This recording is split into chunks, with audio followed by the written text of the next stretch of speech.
Sophie Washington, Queen of the Bee by Tonya Duncan Ellis. We're here today reading Chapter 3.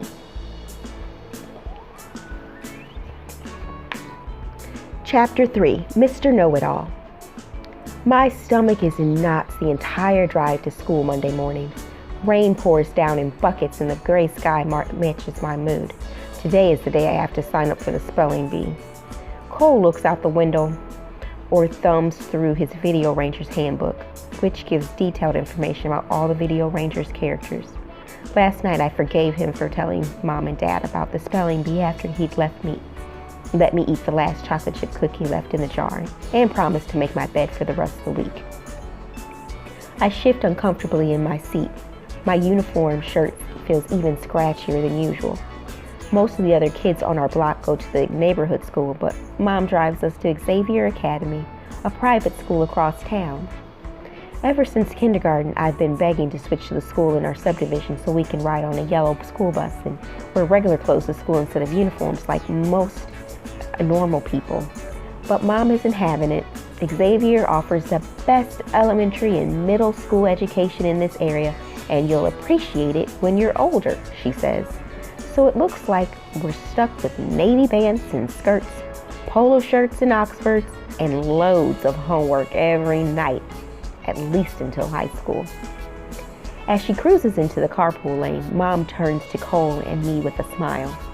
Have a great day, kids. Cole, remember to turn in that permission slip I put in your backpack for the field trip next week. And don't forget to sign up for the spelling bee, Sophie. Okay, Mom. See you later, we say. We heft our heavy backpacks from the back seat and dodge a huge puddle as we make our way into the school entrance. I turn left and Cole turns right once we enter the front door of the school. He goes to the kinder, first, and second grade wing, and I head toward the fifth grade classrooms. Unlike the younger grade kids, we have actual lockers and switch classes to get us ready for middle school.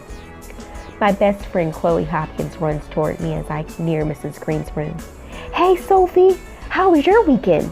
Did you watch that new show I told you about on Saturday? As usual, Chloe looks super cute. She jazzed up her uniform with red high-top tennis shoes and patterned knee socks that match the red logo on our Navy school sweaters. Her long, curly black hair is pulled back with a black headband with a red silk rose on the side, and she's wearing pearl drop earrings in her pierced ears. We were at the rodeo while it was on, so I missed it, I say, but I recorded it on the DVR, so I may watch it again this coming Friday. Cole and I don't watch much television during the week because we are so busy with homework and after-school activities. If this spelling bee business turns out the way I think it will, my TV time will probably end up being even less. After roll is called and we say the Pledge of Allegiance, Mrs. Green reminds the class of the upcoming spelling bee. It would be great if everyone signs up, she says. It's a great chance for you to improve your spelling skills. The school bee is in 3 weeks. Regionals are a month after that. First and second place winners from each grade will represent our school there. Can I get a show of hands of those who would like study sheets? Several students and I raise our hands. Mrs. Green passes me 8 pages of words to study with a smile. Nathan Jones, a boy who Chloe and I secretly call Mr. Know-It-All, because he thinks he knows the answer to everything, turns around in his seat to smirk at me once Mrs. Green goes back to her desk. I don't know why you're even bothering to get a list of words for the spelling bee, he says, peering through his thick glasses. Everyone knows that I am going to win the school contest and then go on to Regional B. He's one of the smallest kids in our class, but Nathan definitely has the biggest mouth. The only reason he has friends, in my opinion, is that his dad owns a Funplex video game and race car center, and he often invites the other boys there for play dates. Nathan's older sister Jennifer was a student at Xavier and won first place in the school in regional spelling bees for 3 years running before she left for high school. Be quiet, smarty pants, I say. I have gotten A's on all my spelling tests this year, and I can outspell you any day. I glance down at the top sheet of the list Mrs. Green has given me. I already know most of these words on the spelling list for the bee. Well, I would hope you could spell the words on the first page because those are the easy words from the list, Nathan laughs. Look at the last sheet.